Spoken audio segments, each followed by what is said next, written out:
Hello student, welcome back in chemistry classes. Chemistry classes के अंदर सभी स्टूडेंट का बहुत बहुत वेलकम है।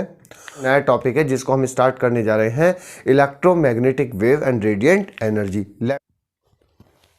तो लेट्स नाउ स्टार्ट बेटा। अब हम स्टार्ट करते हैं सबसे पहले electromagnetic wave and radiant energy. आइए सबसे पहले यहाँ पे देखिए, इलेक्ट्रोमैग्नेटिक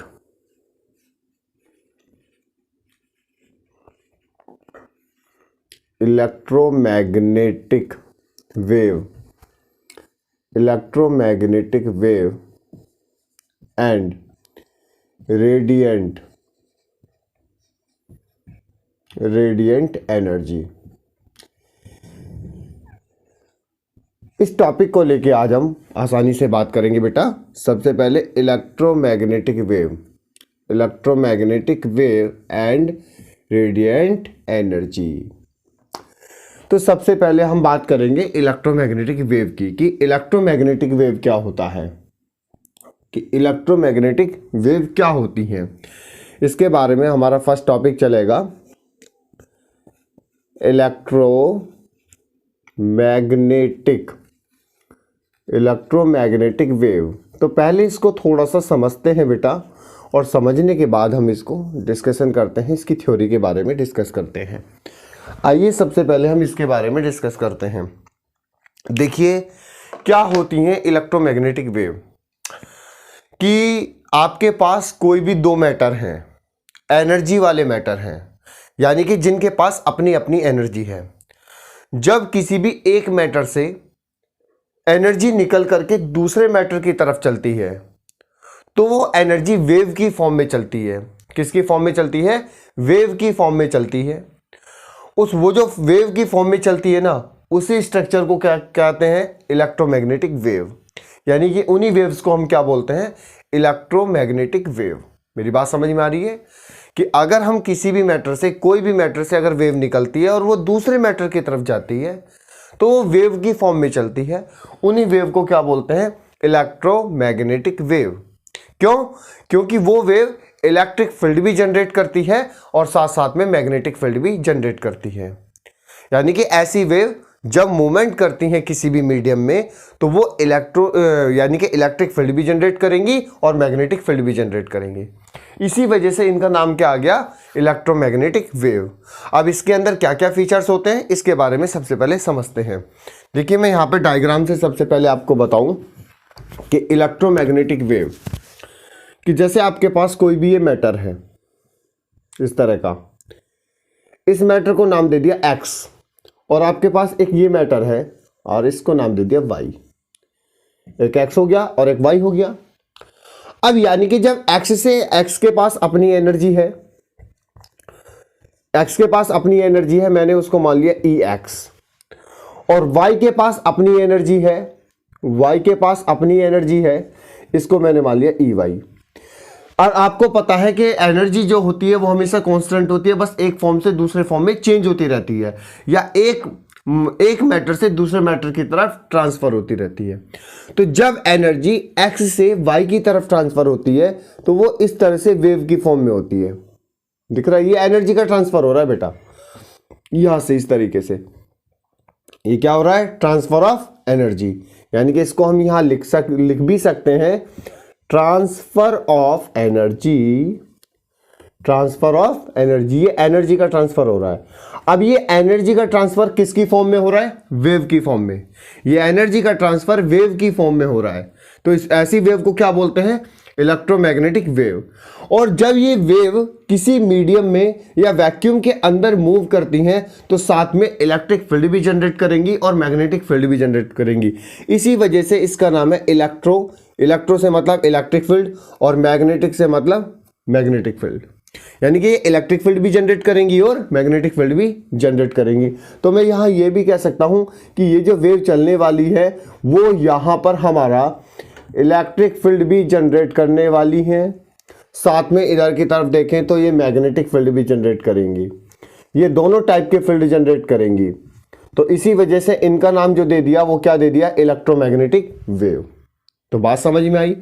यानी कि इसका कहने का मतलब ये था, जब किसी भी मैटर से एनर्जी दूसरे मैटर की तरफ चलती है तो वो वेव की फॉर्म में चलती है, उसको बोलते हैं electromagnetic wave.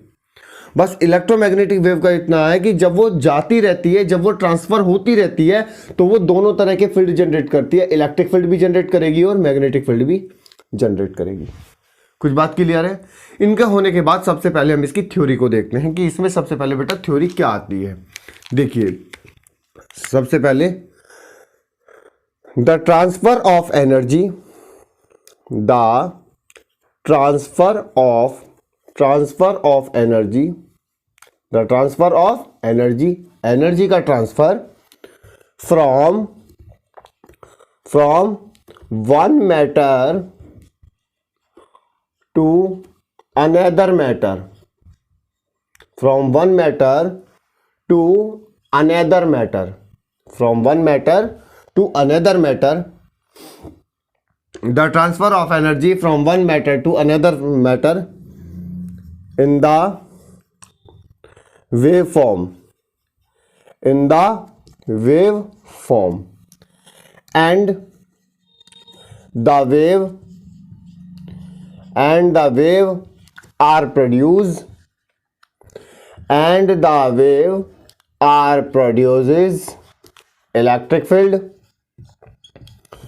and the wave are produce electric field and magnetic field, electric field and magnetic field, and the wave are produce electric field and magnetic field is called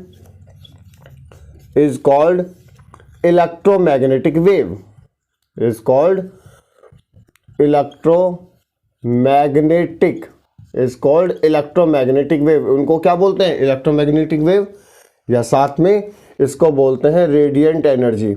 क्या बोलते हैं इसको? रेडिएंट एनर्जी, यानी कि इसको क्या बोलते हैं? रेडिएंट एनर्जी बोलते हैं। तो कुछ कहानी समझ में आई कि क्या बोला बेटा मैंने, कि the transfer of energy from one matter to another matter, यानी कि जब एक मैटर से दूसरे मैटर की तरफ एनर्जी का ट्रांसफर किया जाता है इन द वेव फॉर्म, वो किसकी फॉर्म में होता है बेटा? वेव की फॉर्म में होता है। And the wave are produce electric field and magnetic field, यानी कि वो हमारा इलेक्ट्रिक फील्ड भी जनरेट करती है और मैग्नेटिक फील्ड भी जनरेट करती है। Is called electromagnetic wave. उसको ही हम क्या बोलते हैं? इलेक्ट्रोमैग्नेटिक वेव बोलते हैं, या इसको बोलते हैं रेडिएंट एनर्जी। क्या बोलेंगे इसको? Radiant energy. आई बात समझ में? अब इसमें क्या होता है, सबसे पहले हम इसका एक डायग्राम बनाएंगे, डायग्राम के अकॉर्डिंग हम सारी चीज़ इसमें सॉल्व कर सकते हैं। तो ये आपका इस तरह से क्या होता है, इनको ही हम क्या बोलते हैं? Electromagnetic wave. अब ये किस नेचर की होती हैं उसके बारे में हम डिस्कस कर रहे हैं। तो आइए सबसे पहले अब इसमें देखते हैं, ये आपका रेडिएंट एनर्जी है, इसको इलेक्ट्रोमैग्नेटिक वेव कहा जाता है। अब इसके सबसे पहले एग्जाम्पल ऐसे कौन कौन से होते हैं, देखिए सबसे पहले इसमें होती हैं एग्जाम्पल में एक्सरे, एक्सरेज भी हो सकती हैं, गामा रेज भी हो सकती हैं, विजिबल रे भी हो सकती हैं, सारी विजिबल रेज, विजिबल के बाद इंफ्रारेड रेज, ठीक है ना। उसके बाद अल्ट्रा वायलेट रेज, ये भी हो सकती है। माइक्रोवेव, सभी जितनी भी टाइप की वेव्स होती हैं वो सब क्या चलेंगी इसी तरीके से। मतलब X rays, gamma rays, visible rays, और विजिबल के अंदर तो आपको पता है आपको क्या चलता है, विजिबल के अंदर क्या चलेगा? विबग्योर, जो एक स्पेक्ट्रम होता है कंप्लीट, जिसके बारे में डिस्कस करेंगे। Infrared rays, ultraviolet rays, microwaves, मतलब इनका जो मूवमेंट होता है वो हमेशा किस में चलता है? वेव नेचर की फॉर्म में चलती हैं। ये हमेशा वेव नेचर की फॉर्म में चलती हैं। यहाँ तक बात क्लियर है। अब सबसे पहले हम जो होते हैं, हम इसके अंदर लिखेंगे प्रॉपर्टीज ऑफ इलेक्ट्रोमैग्नेटिक वेव। तो हेडिंग जो आ जाती है वो आ जाएगी प्रॉपर्टीज ऑफ इलेक्ट्रोमैग्नेटिक वेव। तो उसको हम समझाने से पहले उसके डायग्राम को डिस्कस करेंगे कि इलेक्ट्रोमैग्नेटिक वेव दिखती कैसे हैं, क्या चीज़ क्या होती है, उसके बारे में डिस्कस करेंगे। तो सबसे पहले इसके अंदर हेडिंग डालेंगे properties of electromagnetic wave. Properties of electromagnetic properties of electromagnetic wave कि इलेक्ट्रोमैग्नेटिक वेव्स की क्या क्या प्रॉपर्टी होती हैं। तो पहले हम इसका डायग्राम देखते हैं कि हमें बताना है प्रॉपर्टीज ऑफ इलेक्ट्रोमैग्नेटिक वेव। तो आपने यहां देखा इस तरीके से एक स्पेक्ट्रम, इस तरीके से ये हमारा प्लस एक्स एक्सिस, वही मैथ वाला सेंटर पॉइंट, यहां से कोई वेव जनरेट होती है।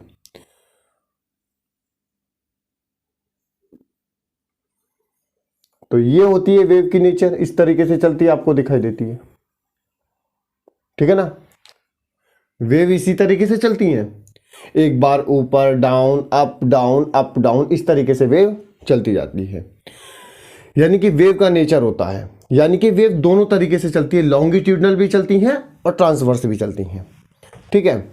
यहां इसका ओरिजिन पॉइंट अब देखते हैं, इसी को बोला जाता है एक्सिस। क्या बोला जाता है? एक्सिस। और ये हमें पता भी है, ये बेटा कौन सा एक्सिस है? एक्स एक्सिस है। क्लियर? यहां से मैं छोटी छोटी बात आपको बताऊंगा और वही सारी टर्मिनोलॉजी हमें डेफिनेशन के फॉर्म में अभी एक्सप्लेन भी करेंगे और सारी प्रॉपर्टीज करेंगे।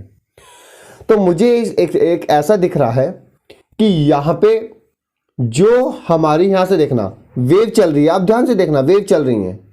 तो वेव एक बार ऊपर गई, फिर नीचे उसी पोजीशन पे आई, फिर नीचे गई और नीचे से वापस इस पोजीशन पे आई, फिर वापस इस तरीके से चली, इस तरीके से चलने के बाद फिर आई नीचे, नीचे आने के बाद फिर इस तरह से चली, फिर उसने अप की तरफ ऊपर की तरफ मूव किया, फिर ऊपर की तरफ मूव किया पोजीशन को क्रॉस करके, और वापस से जहां से चली थी उसी एक्सिस के पोजीशन पे, यहां से चली थी और लास्ट में देखना उसी एक्सिस के पोजीशन पे आकर रेस्ट में आ गई।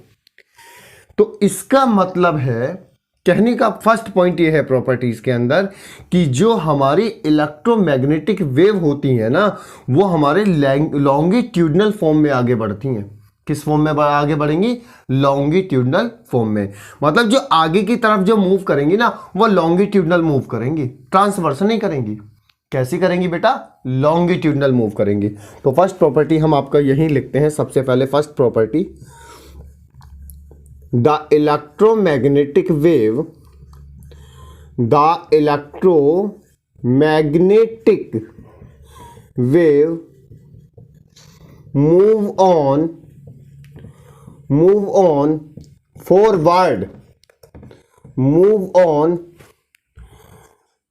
forward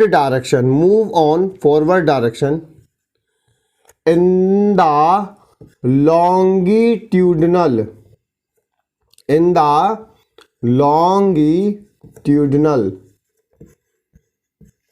longitudinal nature. यानी कि कैसी होती है वो? लॉन्गिट्यूडनल नेचर की होती है। आपको सामने बढ़ता हुआ भी दिखाई दे रहा है, यानी कि एक्सिस से स्टार्ट करा, चला इस तरीके से, ये लॉन्गिट्यूडनल नेचर में आपको बढ़ती हुई दिखाई देगी। तो पहली यही बात है, पहली प्रॉपर्टी यही होती है बेटा कि the electromagnetic wave move on forward direction, कि जो इलेक्ट्रोमैग्नेटिक वेव है वो फॉरवर्ड डायरेक्शन में लॉन्गिट्यूडनल नेचर की बन के चलती है, ट्रांसवर्स नहीं बेटा। कैसी चलेगी? लॉन्गिट्यूडनल। पहला पॉइंट क्लियर।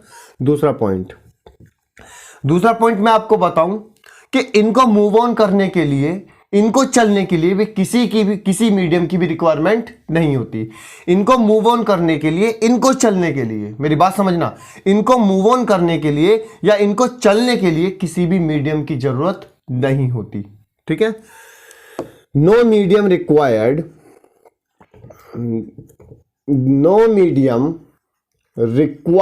कोई मीडियम की जरूरत नहीं होती। No medium required for the move on electromagnetic wave. Move on electromagnetic wave, यानी कि इलेक्ट्रोमैग्नेटिक वेव को मूव करने के लिए कोई भी मीडियम की जरूरत नहीं होती। यहां पे हमें कोई भी मीडियम नहीं चाहिएगा, वो किसी भी टाइप की जरूरत नहीं है। आप कैसा भी मीडियम लगा दो, ये नहीं कि स्पेशल उसे वैक्यूम ही चाहिए या स्पेशल उसे सॉलिड मीडियम चाहिए या उसको गैसेस मीडियम चाहिए या इसे लिक्विड, उसे सारे मीडियम सूटेबल है, वो हर मीडियम के अंदर मूवमेंट कर सकता है। स्पेशल सा कोई मीडियम की जरूरत नहीं होती। बस ये दो प्रॉपर्टी होती हैं इलेक्ट्रोमैग्नेटिक वेव की। तो क्या बोल रहा हूं मैं सबसे पहले इलेक्ट्रोमैग्नेटिक वेव के अंदर बेटा, कि जो इलेक्ट्रोमैग्नेटिक वेव है वो जो मूव ऑन करेगी ना फॉरवर्ड डायरेक्शन में, वो लॉन्गिट्यूडनल नेचर की बन के करेगी। मतलब ये जो आपको दिख रहा है ना इस तरह से नेचर, ये क्या है, लॉन्गिट्यूडनल। दो नेचर होते हैं, अगर कोई सरफेस है और सरफेस के ऐसे जाऊंगा तो ये लॉन्गिट्यूडनल, अगर सरफेस के ऐसे चलूंगा तो ट्रांसवर्स। तो इस तरह से मूव कर रही है, इस तरीके से up and down up and down up and down up and down, इसका मतलब किस नेचर की है वो बेटा, लॉन्गिट्यूडनल की। तो the electromagnetic wave move on the forward direction in the longitudinal nature, कि जब कोई भी इलेक्ट्रोमैग्नेटिक वेव आगे की तरफ मूव करती है तो वो लॉन्गिट्यूडनल नेचर की बन करके करती है, यानी कि उसकी नेचर लॉन्गिट्यूडनल होती है। साथ में ये कहते हैं कि जब ये चलती है आगे की तरफ मूव करती है तो इसे कोई भी मीडियम की स्पेशल रिक्वायरमेंट नहीं होती, ये हर मीडियम में मूव कर सकती है, चाहे आपके पास लिक्विड मीडियम हो, चाहे आपके पास गैसियस मीडियम हो, और चाहे आपके पास सॉलिड मीडियम हो, चाहे आपके पास वैक्यूम ही हो, उसके अंदर भी आसानी से मूव कर सकती है। बात समझ में आया? इसी के बारे में और डिस्कस करते हैं, आप इसे नोट डाउन कीजिएगा सबसे पहले। तो आइए अब शुरू करते हैं एक्सप्लेनेशंस इलेक्ट्रोमैग्नेटिक वेव का। आपका प्रॉपर्टीज बता दी, दो ही प्रॉपर्टी होती हैं। अब इसके बारे में सारे छोटे छोटे पॉइंट क्लियर करते हैं। देखिए सबसे पहले हम इसका डायग्राम ड्रॉ करेंगे और इस डायग्राम के अंदर सारी चीजें आ जाएंगी आपके पास।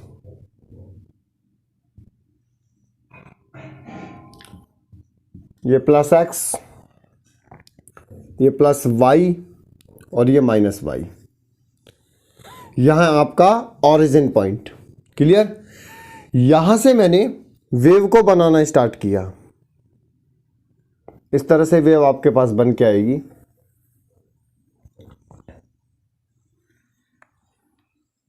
इस तरीके से मैंने बना ली और इस डायग्राम के अंदर हमें सारी टर्मिनोलॉजी को एक्सप्लेन करना है डेफिनेशन के थ्रू।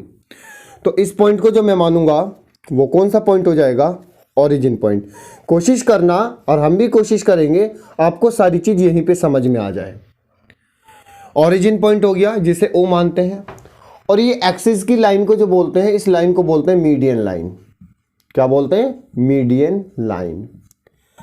अब मीडियन लाइन में हमारी वेव जो है प्रोपोगेट हो रही है, वो भी प्रोपोगेशन कैसा हो रहा है, लॉन्गिट्यूडनल प्रोपोगेशन। तो ये भी मैं आपको लिखा दूंगा। तो यानी कि इसको बोल सकते हैं हम, यहां पे आप देख सकते हैं लॉन्गिट्यूडनल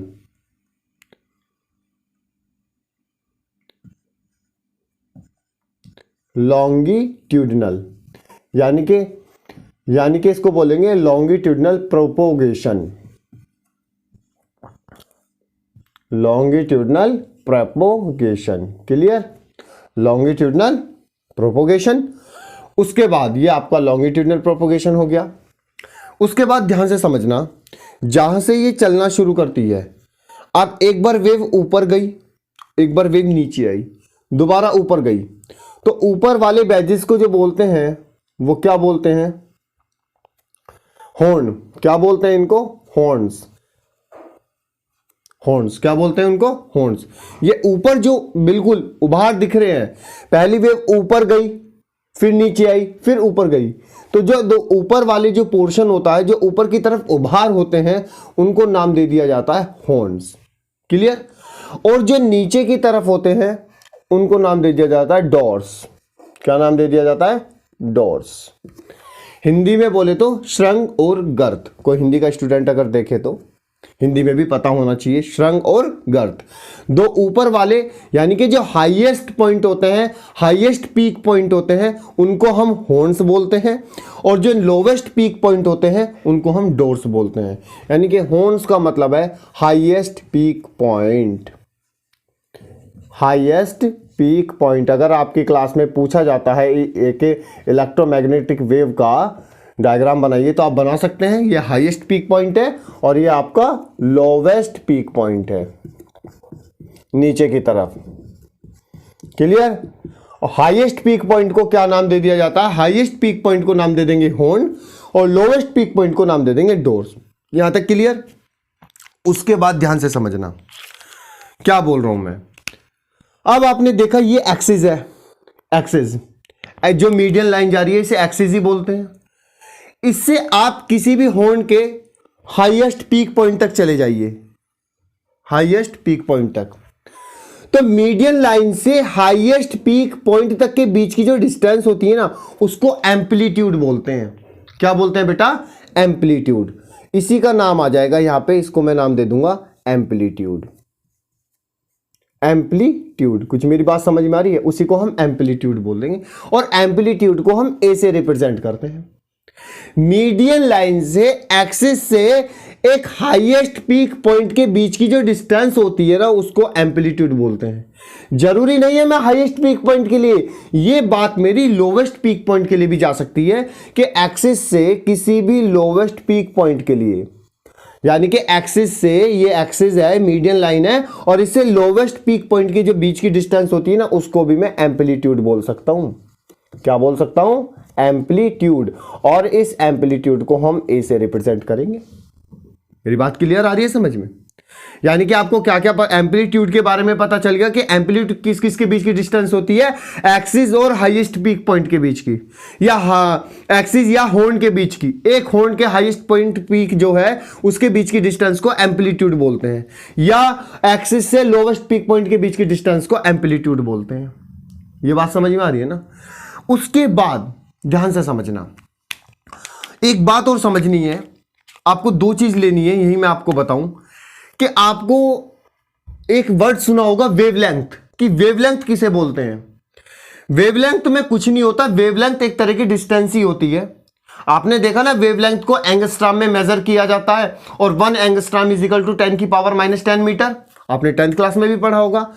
तो आपको सबसे पहले इसमें देखना है कि इसमें हमारे हॉर्न किधर है। हॉर्न ये रहे, यानी कि हाईएस्ट पीक पॉइंट वाले जो है उन्हें हॉर्न बोलते हैं। तो दो हॉर्न के बीच की जो डिस्टेंस है ना, उसको क्या बोलते हैं? वेवलेंथ। एक हॉर्न ये रहा, ये फर्स्ट हॉर्न है, ये सेकंड हॉर्न है। मैं इसको छोड़ने की बात कर रहा हूं अभी मैं, आप यहां से भी काउंट कर सकते हैं। मैं यहां इसलिए नहीं लिखा क्योंकि मैंने एम्पलीट्यूड को लिख दिया। तो मैंने सपोज करो ये मेरा, या एक काम करो, ये मेरा सेकंड हॉर्न है और ये मेरा थर्ड हॉर्न है। कोई भी दो हॉर्न ले लीजिए, चाहे थर्ड फोर्थ ले लीजिए या फोर्थ फिफ्थ ले लीजिए। तो दो हॉर्न के बीच की डिस्टेंस, किसने? दो हॉर्न के बीच की डिस्टेंस को क्या बोलते हैं? वेवलेंथ। यानी कि दो हॉर्न के बीच की डिस्टेंस को, इसको क्या बोला जाता है? वेवलेंथ। कुछ बात समझ में आ रही है? या तो दो हॉर्न हो और या दो डोर्स हो। आप इन्हें डोर्स भी समझ सकते हैं, ये रहा इस तरीके से। यानी कि दो डोर्सों के बीच की डिस्टेंस को क्या बोलते हैं? दो डोर्सों के बीच की डिस्टेंस को बोलते हैं वेवलेंथ। दो डोर्सों के बीच की डिस्टेंस को क्या बोलेंगे हम? वेवलेंथ। कुछ मेरी बात समझ में आ रही है?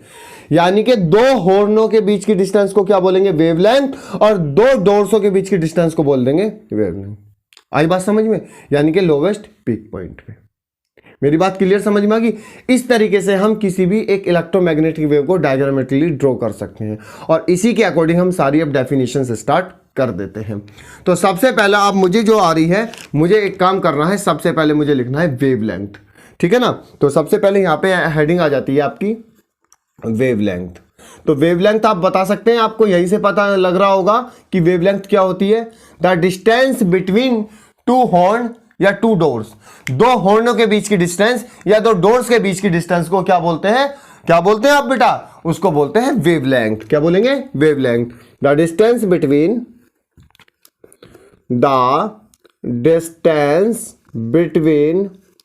टू हॉर्न और टू डोर्स, टू हॉर्न या to doors of the electromagnetic wave, of the electromagnetic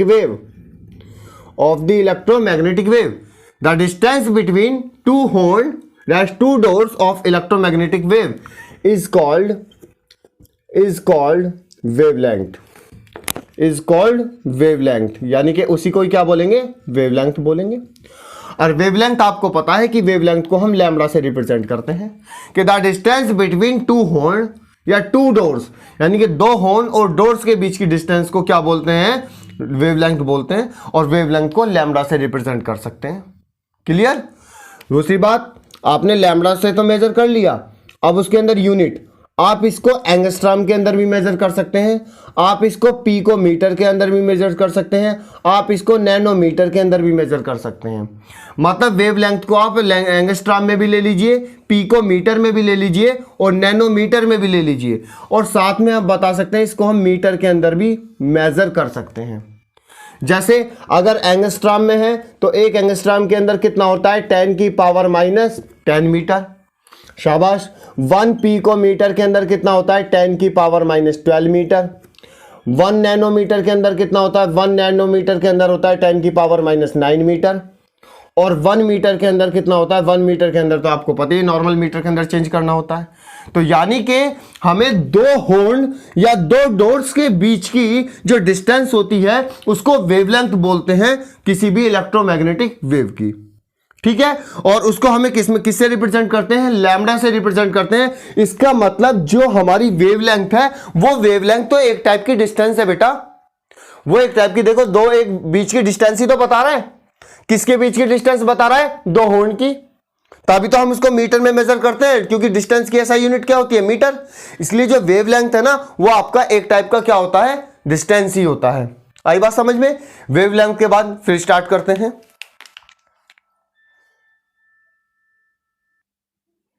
उसके बाद सबसे पहले बात करेंगे, वेवलेंथ आपकी कंप्लीट हो चुकी है। वेवलेंथ के बाद करेंगे आपसे सबसे पहले नंबर ऑफ वेव्स, यानी कि नंबर सेकंड डेफिनेशन आ जाएगी, नंबर ऑफ वेव्स।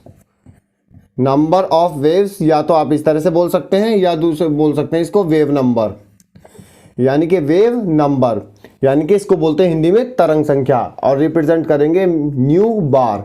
म्यू नहीं है ये, न्यू बार है ये। ठीक है, अब ये क्या होता है कि ये जो न्यू वेव नंबर होता है ये वेव लेंथ के बिल्कुल रेसिप्रोकल होता है, उल्टा होता है।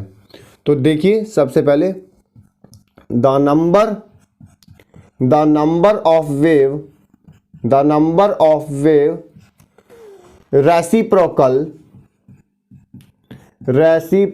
The number of wave reciprocal of the wavelength, यानी कि जो आपने वेवलेंथ अभी पढ़ी है ना उसके reciprocal. The number of wave reciprocal of the wavelength. अब यानी कि नंबर ऑफ वेव को, यानी कि वेव नंबर को न्यू बार से कर रहे हैं, तो mu bar is equal to 1/λ। ये फॉर्मूला होता है नंबर ऑफ वेव निकालने का। यानी कि आप इस तरह से भी कर सकते हैं कि number of wave is equal to 1/वेवलेंथ। इसका मतलब अभी मैं समझाता हूं बेटा नंबर ऑफ वेव क्या होती है। यानी कि आपने कोई भी स्पेक्ट्रम बनाया, इस तरीके से कोई भी स्पेक्ट्रम बनाया, तो स्पेक्ट्रम के अंदर आप देखेंगे कि इसमें कितनी वेव पास हो रही हैं, कितना नंबर ऑफ वेव पास हो रही हैं, कितना नंबर ऑफ वेव बन रहा है। 1 है, 2 है, 3 है, 4 है, 5 है। वो फाइंड करने के लिए आपको क्या पता होना चाहिए, इसका वेवलेंथ पता होना चाहिए। यानी कि दो हॉर्न या दो डोर्स के बीच की डिस्टेंस आपको पता होनी चाहिए, उससे आप नंबर ऑफ वेव निकाल सकते हैं। मेरी बात समझ में आ गई। अगर आपके पास कोई भी इलेक्ट्रोमैग्नेटिक वेव है, ध्यान से समझो बेटा, आपके पास कोई भी इलेक्ट्रोमैग्नेटिक वेव है और इलेक्ट्रोमैग्नेटिक वेव के अंदर आपको ये दे रखा है कि दो हॉर्न या दो डोर्स के बीच की डिस्टेंस इतना है, मतलब वेवलेंथ है, तो आप उससे क्या निकाल सकते हैं, उससे निकाल सकते हैं कि 1 सेकंड के अंदर कितना नंबर ऑफ वेव पास हो रही हैं, यानी कि 1 सेकंड के अंदर कितनी वेव हम वहां से पास कर सकते हैं, कितनी गुजर रही हैं, वो हम निकाल सकते हैं। और उसको निकालते हैं म्यू बार से। Mu bar is equal to 1/λ, यानी कि जो नंबर ऑफ वेव होती हैं वो हमेशा वेवलेंथ का क्या होता है, रेसिप्रोकल होता है, उल्टा होता है। तो यानी कि number of wave is equal to 1/वेवलेंथ। यानी कि आप देखिए सबसे पहले, अब आप जानते हैं कि nu bar is equal to, अब लैम्बडा जो है, ये जो वेवलेंथ है, इसको मीटर में मेजर कर सकते हैं, मीटर में भी मेजर कर सकते हैं, इसको एंगस्ट्रॉम में भी मेजर कर सकते हैं, इसको पी को मीटर में भी मेजर कर सकते हैं, और इसको नैनोमीटर में भी मेजर कर सकते हैं। पर लेकिन अगर हम ये तो अपोन में है, जितनी भी यूनिट को ऊपर ले जाएंगे तो वो इन्वर्स में चला जाएगा। तो यानी कि nu bar is equal to, इसकी यूनिट हो जाएगी यहाँ पे कितना, मीटर इनवर्स। कितना हो जाएगा, मीटर इनवर्स हो सकता है, एंगस्ट्रॉम का इनवर्स हो सकता है। ठीक है। उसके बाद पी को मीटर का इनवर्स हो सकता है, कन्वर्ट करना आपको आता ही है बेटा, ये चीज मैंने फिजिक्स के अंदर भी बताई है यूनिट एंड मेजरमेंट में। और नैनोमीटर का भी इनवर्स हो जाएगा। इस तरीके से हम क्या निकाल सकते हैं, नंबर ऑफ वेव। और सबसे मस्ट ये सब चीज आपको तब निकालनी आएंगी तब आप इसके बेस पे न्यूमेरिकल करेंगे। हम जरूर इसके बेस पे न्यूमेरिकल करेंगे। तो न्यू बार पता चल गया, मीटर इनवर्स, एंगस्ट्रॉम का इनवर्स, पिको इनवर्स। यानी कि अगर मैं न्यू बार की यानी कि नंबर ऑफ वेव की एसआई यूनिट आपसे पूछने लगूं, नंबर ऑफ वेव की एसआई यूनिट आपसे पूछने लगूं, क्या आप मुझे बता सकते हैं कि nu bar is equal to metre inverse, angstrom का inverse, pico metre inverse, nanometre inverse. मतलब जो डिस्टेंस का एसआई यूनिट होता है ना, उसको इन्वर्स कर देना, उसको बस क्या कर देना, इन्वर्स कर देना। तो आपको क्या लग जाएगा, इस तरह से नंबर ऑफ वेव निकल जाएगा। नंबर ऑफ वेव निकल गया। अब नंबर थर्ड एक और डेफिनेशन की बात करते हैं। सबसे पहले वेवलेंथ आपने पढ़ लिया, वेवलेंथ के बाद आप सबसे पहले नंबर ऑफ वेव, उसके बाद निकालें फ्रीक्वेंसी। क्या निकालते हैं, फ्रीक्वेंसी। फ्रीक्वेंसी, अच्छा फ्रीक्वेंसी से रिलेटेड टर्म आप जानते हैं कि फ्रीक्वेंसी होती क्या है? फ्रीक्वेंसी को किससे रिप्रेजेंट करते हैं, कोई मुझे बता देगा? फ्रीक्वेंसी को भी न्यू से ही रिप्रेजेंट करते हैं, बस उसमें बार लग जाता है, बार का मतलब नंबर ऑफ वेव। यानी कि फ्रीक्वेंसी को भी हम किससे रिप्रेजेंट करेंगे, फ्रीक्वेंसी को भी हम न्यू से ही रिप्रेजेंट करेंगे।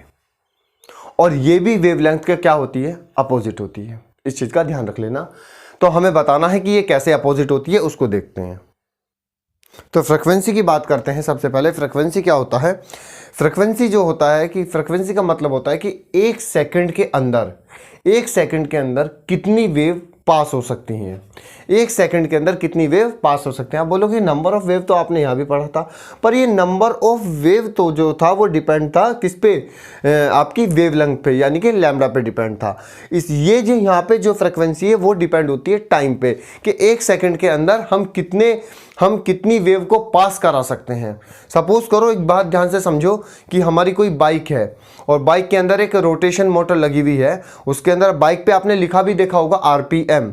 तो इसका मतलब होता है राउंड पर मिनट, यानी कि जो है कि एक मिनट के अंदर वो कितने राउंड लगा रही है, वो उसकी फ्रीक्वेंसी। सपोज करो एक मोटरसाइकिल अच्छी बाइक है, अच्छा इंजन है, यानी कि उसके अंदर आरपीएम है 45, इसका मतलब एक मिनट के अंदर वो 45 राउंड ले रही है। तो वो जो 45 है ना, वो उसका फ्रीक्वेंसी है। तो इसका भी कहने का मतलब यही है कि एक सेकंड के अंदर, पर सेकंड के अंदर जितनी वेव पास हो जाएंगी या जितना नंबर ऑफ वेव बन जाएगा, उसी को हम क्या बोलेंगे, क्या बोलेंगे बेटा, उसको फ्रीक्वेंसी। तो समझ में आया? तो अब इसे लिखेंगे। देखिए सबसे पहले the number of wave passes the number of wave passes through in 1 second, यानी कि एक सेकंड के अंदर कितना नंबर ऑफ वेव पास हो रहा है। The number of waves passes through 1 second is called, या टी सेकंड भी बोल सकते हैं, 1 सेकंड की जगह टी सेकंड भी आप यूज कर सकते हैं कि टी सेकंड के अंदर जरूरी है हर समय 1 सेकंड हो, 5 सेकंड हो, 3 सेकंड हो, 10 सेकंड हो, 20 सेकंड हो, कुछ भी हो सकता है। The number of wave passes through in 1 second या T second is called frequency. इसी को क्या बोलेंगे हम, फ्रीक्वेंसी बोलेंगे। अब फ्रीक्वेंसी बोलते ही सबसे पहले मैं आपको बताऊं कि फ्रीक्वेंसी को डिनोट किससे किया जाता है, आपको न्यू से डिनोट किया जाता है। ये म्यू नहीं है, ये न्यू है बेटा। म्यू बनता है फिजिक्स के अंदर, अभी जब चैप्टर पढ़ोगे आप 12th में, माइक्रोफैराड, माइक्रोमीटर। फ्रीक्वेंसी न्यू, या कहीं कहीं आपको बुक में इसमें सीधा आपको एफ दिखाई दे दिया जाएगा, ये एफ से फ्रीक्वेंसी। चाहे आप इसे न्यू से रिप्रेजेंट करें, चाहे इसे एफ से रिप्रेजेंट करें। तो डेफिनेशन के अकॉर्डिंग देखें कि the number of wave passes through in 1 second, यानी कि या टी सेकेंड, एक टी सेकेंड या 1 सेकेंड के अंदर जितना नंबर ऑफ वेव पास हो जाएगा, उसे इसे क्या बोलेंगे, इसे बोलेंगे फ्रीक्वेंसी। क्या बोलेंगे, फ्रीक्वेंसी। आई बात समझ में? यानी कि फ्रीक्वेंसी को बोलेंगे mu is equal to 1/t, यानी कि टाइम का बिल्कुल उल्टा होता है। मेरी बात ध्यान से समझ, टाइम का क्या होता है, उल्टा होता है। अगर कहीं कहीं मुझे फ्रीक्वेंसी देकर के टाइम पीरियड पूछ लिया जाए तो t इज इक्वल टू कितना हो जाएगा, t इज इक्वल टू हो जाएगा 1/μ। अगर मैं इसके SI यूनिट की बात करूं, तो फ्रीक्वेंसी की SI यूनिट होती है हर्ट्ज। क्या होती है? हर्ट्ज। आप सीधा लगा देना। उसने बोला कि मेरे पास एक इलेक्ट्रोमैग्नेटिक वेव है जिसका फ्रीक्वेंसी 4 है, तो 4 नहीं लिखना आपको, 4 हर्ट्ज लिखना है, क्योंकि फ्रीक्वेंसी की SI यूनिट कितनी होती है? फ्रीक्वेंसी की SI यूनिट होती है हर्ट्ज। मेरी बात क्लियर? फ्रीक्वेंसी की SI यूनिट क्या हो गई? हर्ट्ज। और थोड़ा सा अगर हम इसको मॉडिफाई करके लिखें कि मुझे हर्ट्ज के बारे में नहीं पता, मुझे हर्ट्ज के बारे में नहीं पता, तो यहां देखिए mu is equal to 1/T। अरे टाइम तो सेकंड होता है, तो क्या मैं ऊपर ले जाऊंगा तो सेकंड इनवर्स नहीं बन सकता? इसका सेकंड इनवर्स भी बन सकता है, इसको मिनट इनवर्स भी बन सकता है, इसका हावर इनवर्स भी बन सकता है। बेटा मैंने सारी आपको कंटेंट खोल के दे दिया। यानी कि फ्रीक्वेंसी की 2 यूनिट हो सकती है। अगर आपको हर्ट्ज के बारे में नहीं पता है, अगर डायरेक्टली आपको हर्ट्ज के बारे में नहीं पता कि फ्रीक्वेंसी की SI यूनिट हर्ट्ज होती है, तो आप सीधा फॉर्मूले से निकाले कि new is equal to 1/T। अरे 1/T, टी का मतलब जो टाइम है वो सेकंड में भी आ सकता है, मिनट में भी आ सकता है, हावर में भी आ सकता है। अगर उस पर ले जाऊंगा तो क्या? सेकंड इनवर्स, ऊपर ले जाऊंगा तो मिनट इनवर्स, और उससे भी ऊपर ले जाऊंगा तो हावर इनवर्स। That's clear? तो इस तरीके से हम कर सकते हैं। ये आपकी फ्रीक्वेंसी निकल सकती है, आप इसको नोट डाउन कीजिएगा। अब देखिए कुछ टर्मिनोलॉजी और है। आपको मैंने वेवलेंथ बता दिया, वेव नंबर बता दिया, और फ्रीक्वेंसी आपको बता दी। 2 टर्मिनोलॉजी इस वेव के बारे में और समझना है कि अब ये जो वेव जब मूव कर रही है, लॉन्गिट्यूडनल चल रही है, तो ये कितनी वेलोसिटी से चलेगी, इसकी वेलोसिटी क्या होगी, उसके बीच में हम रिलेशन देखते हैं। और सारे रिलेशन बहुत इंपॉर्टेंट है, सारे रिलेशन में एक साथ भी निकालूंगा ताकि आपको क्वेश्चन करने में बहुत आसानी रहे। देखिए सबसे पहले वेलोसिटी की बात करेंगे। वेलोसिटी कि इसकी वेलोसिटी कैसे निकाली जाएगी, तो यानी कि वेव की वेलोसिटी। तो आपको वेलोसिटी के बारे में distance covered by the an object is called पर second time is called velocity, जो आप मोशन के अंदर पढ़ते हैं, काइनेमेटिक्स के अंदर पढ़ते हैं। इसी तरीके से तो इसकी डेफिनेशन बोलेंगे the distance covered by, the distance covered, थोड़ा सा ध्यान से समझ, the distance covered by the wave, the distance covered by the wave in t second, in t second, the distance covered by the wave in t second is called velocity, is called velocity। उसी को क्या बोलेंगे हम? Velocity बोलेंगे। the distance covered by the wave, यानी कि एक wave के थ्रू एक डिस्टेंस कवर होता है t सेकंड के अंदर, उसे क्या बोलते हैं? वेलोसिटी। क्या बोलते हैं उसको? वेलोसिटी। आपने देखा ना कि t सेकंड के अंदर हम जितनी डिस्टेंस को कवर करते हैं उसको क्या बोलते हैं? उसी को बोलेंगे हम वेलोसिटी।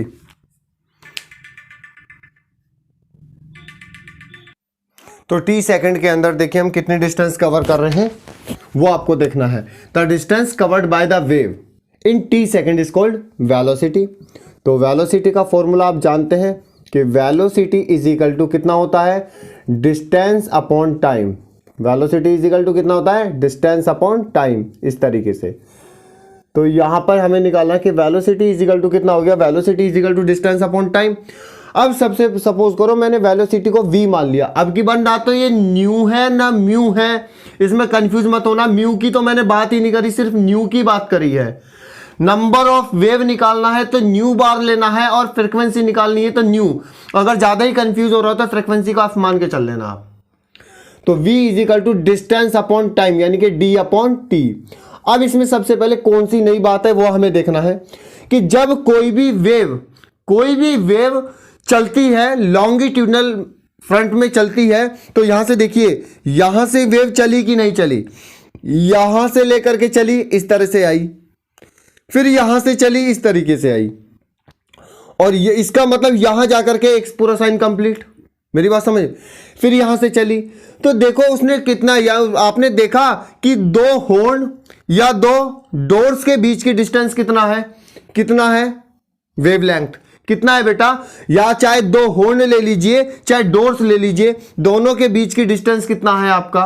वेवलेंथ, यानी कि वो कितनी डिस्टेंस कवर करेगी, वेवलेंथ के इक्वल डिस्टेंस कवर करेगी, क्योंकि चलेगी ना, यहां से बनी इस तरीके से तो दो के बीच में वेवलेंथ आ गई, फिर यहां से चली दो के बीच में वेवलेंथ, फिर यहां से चली दो के बीच में वेवलेंथ, यानी कि ये वाला वेवलेंथ हो गया और ये वाला वेवलेंथ हो गया, तो ये एक तरह की डिस्टेंस का काम करेगा कि नहीं करेगा, ये एक तरह की डिस्टेंस का काम करेगा, यानी कि वेवलेंथ डिस्टेंस में काम करेगा, वेवलेंथ यानी कि लैम्बडा, और टाइम अपना t।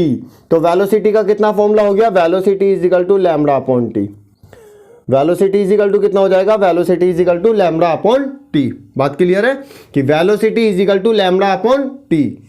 अब उसके बाद सबसे पहले ठीक है, अब t जो है टाइम पीरियड अगर आपको नहीं पता है तो आपने अभी देखा है फ्रीक्वेंसी के बारे में, अभी आपने एक रिलेशन पढ़ा है फ्रीक्वेंसी, आपने रिलेशन बहुत अच्छे से देखा है। फ्रीक्वेंसी को म्यू से लिखूंगा, mu is equal to 1 upon t. अगर इससे मैं टी निकालने की कोशिश करूंगा तो टी इज इक्वल टू कितना हो जाएगा, 1 अपॉन म्यू।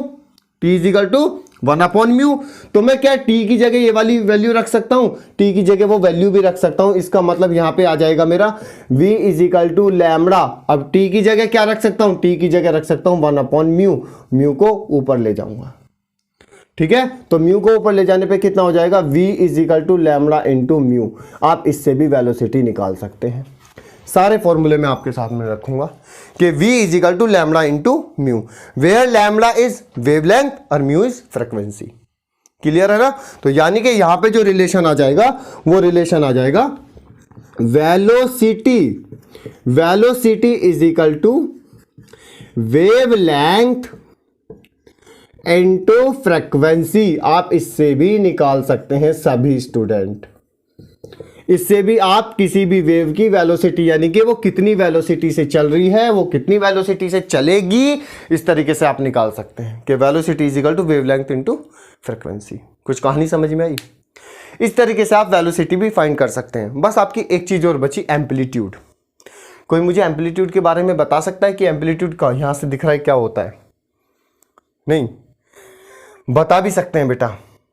एक्सिस से एक हॉर्न के बीच की, यानी कि पीक वैल्यू की, एक हॉर्न के बीच की जो हाइट होती है उसको हम क्या बोल सकते हैं, एम्पलीट्यूड। या एक्सिस से एक डोर्स के बीच की जो डेप्थ होती है, गहराई, उसको क्या बोलेंगे हम, एम्पलीट्यूड। क्या बोलेंगे, एम्पलीट्यूड। तो बात को क्लियर आपको पता चल रहा होगा, उसी को हम क्या बोल देंगे बेटा, एम्पलीट्यूड। तो डेफिनेशन लिखाने की जरूरत है, तो डेफिनेशन लिख सकते हैं आप। सबसे पहले यहां पर नीचे लिख रहा हूं बेटा मैं, amplitude.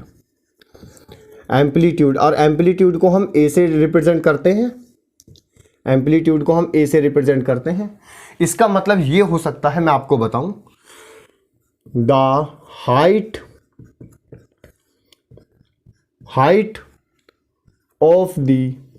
Of horn from axis या फ्रॉम एक्सिस या मीडियन लाइन, फ्रॉम एक्सिस या median line.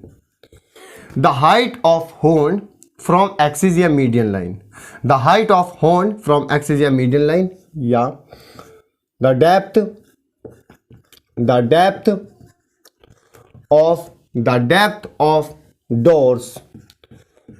of doors from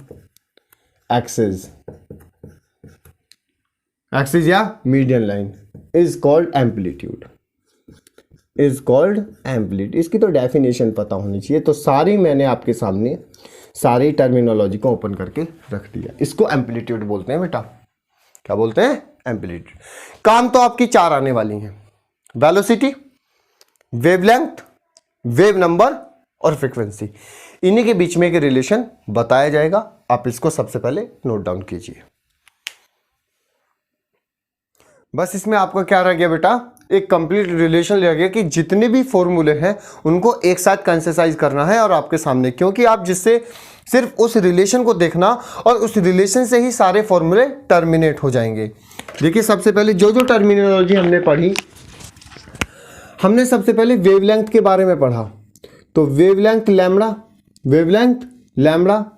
अब चाहे तो इसे मीटर में मेजर करो, चाहे इसे एंगस्ट्रॉम में मेजर करो, चाहे इसे पिकोमीटर में मेजर करो, चाहे इसको नैनोमीटर में मेजर करो। ये डिस्टेंस होती है, आपको पता चल गया लैम्बडा को, ठीक है।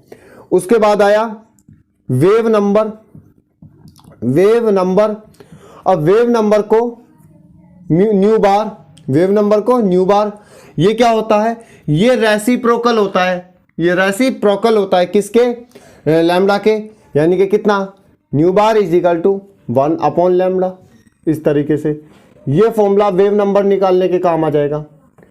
उसके बाद फ्रीक्वेंसी निकालने के काम, फॉर्मूला जो एक साथ देखा था हमने, फ्रीक्वेंसी।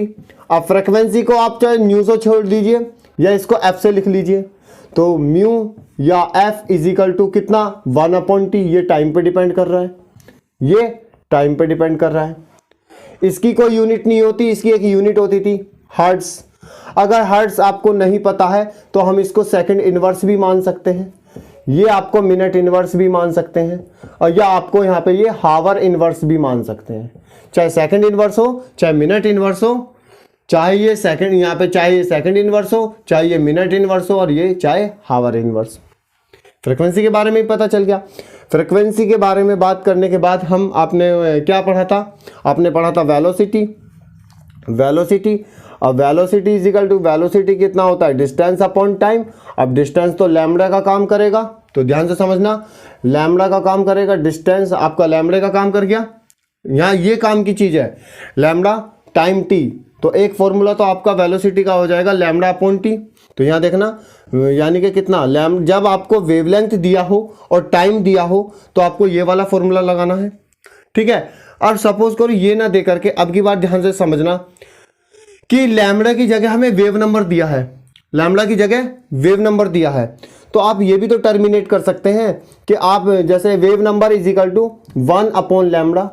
अगर मैं इससे लैम्डा निकालने की कोशिश करूं तो 1 upon wave number, 1 upon wave number, तो लैम्डा की जगह 1 अपॉन वेव नंबर रख सकता हूं, है ना। तो यानी कि v की लैम्डा की जगह क्या रखूंगा, 1 upon wave number into T. आपका ये भी एक नया फॉर्मूला हो सकता है कि जब टाइम दे दे और वेव नंबर दे दे, तब velocity, velocity is equal to 1 upon wave number into t. ये भी रिलेशन आप बता सकते हैं, ये भी आप रिलेशन बता सकते हैं, ठीक है। अब हमारे चलो वेव नंबर की फॉर्म में तो आ गया, पर लेकिन अब अगर मैं टाइम पीरियड की बात करूं, कि मेरे पर टाइम पीरियड और फ्रीक्वेंसी की बात करूं, तो आप जानते हैं mu is equal to 1 upon t. अगर मैं इससे टी की निकालने की कोशिश करूंगा, तो टी निकालने की कोशिश करूंगा, तो टी इज इक्वल टू कितना हो जाएगा, 1 upon mu. T is equal to कितना हो जाएगा, 1 अपॉन म्यू। अब मैं टी की जगह 1 अपॉन म्यू पुट कर सकता हूं, तो वेलोसिटी कितना हो जाएगा, velocity is equal to 1 upon mu bar into 1 upon mu. Mu ऊपर चला जाएगा भाई, म्यू ऊपर चला जाएगा, तो वेलोसिटी इज इक्वल टू कितना हो जाएगा, म्यू अपॉन म्यू बार। यानी कि इस तरीके से भी निकाल सकते हैं, यानी कि वेलोसिटी निकालने के तरीके बहुत ज्यादा हैं। कि सबसे पहले जब वेवलेंथ और टाइम दे देगा, velocity is equal to lambda upon t. जब लैम्डा ना दे करके आपको वेव नंबर दे दे, तो velocity is equal to 1 upon wave number into t time. उसके बाद आपको क्या करना है, जब वेव नंबर टाइम ना दे करके फ्रीक्वेंसी दे दे, तो फ्रीक्वेंसी में टी इज इक्वल टू, यानी कि mu is equal to 1 upon T, तो T is equal to 1 upon mu. तो यहाँ टी की जगह 1 अपॉन म्यू रख देना, तो v velocity is equal to 1 upon mu bar into t की जगह 1 अपॉन म्यू। म्यू ऊपर चला जाएगा, तो velocity is equal to mu upon mu bar. इसका मतलब यहाँ पे सभी स्टूडेंट देखना कि ये जो म्यू है बेटा, ये म्यू काम करेगा फ्रीक्वेंसी, ये म्यू जो काम करेगा वो करेगा फ्रीक्वेंसी, और ये जो म्यू बार करेगा ये किसका काम करेगा, वेव नंबर का काम करेगा। कहानी समझ में आई। कहानी आज की लंबी थी, पर लेकिन इससे हमने सारा इलेक्ट्रोमैग्नेटिक वेव के बारे में जान लिया है। अब इसमें एक चीज रह गई है, इलेक्ट्रोमैग्नेटिक स्पेक्ट्रम। क्या रह गया ये बेटा, इलेक्ट्रोमैग्नेटिक स्पेक्ट्रम। और इलेक्ट्रोमैग्नेटिक स्पेक्ट्रम जो है, इलेक्ट्रोमैग्नेटिक स्पेक्ट्रम वो बहुत इंपॉर्टेंट है। उसको और उसके रिलेटेड सारे क्वेश्चंस को हम कल की नेक्स्ट क्लास में लेंगे, ठीक है। आज की क्लास में आपको सारा ये पूरा समझना है, आपके जो वेव चल रही है उसके मोशन को समझना है। इसके बाद सारी ये टर्मिनोलॉजी जो आएंगे इसको समझना है, बहुत मजे से पढ़ना है। एक और जो भी डाउट है उसे कमेंट बॉक्स में लिखना है, नोट्स बनाते चलना है, और मिलते हैं अगली क्लास में। थैंक यू बेटा आज की क्लास के लिए।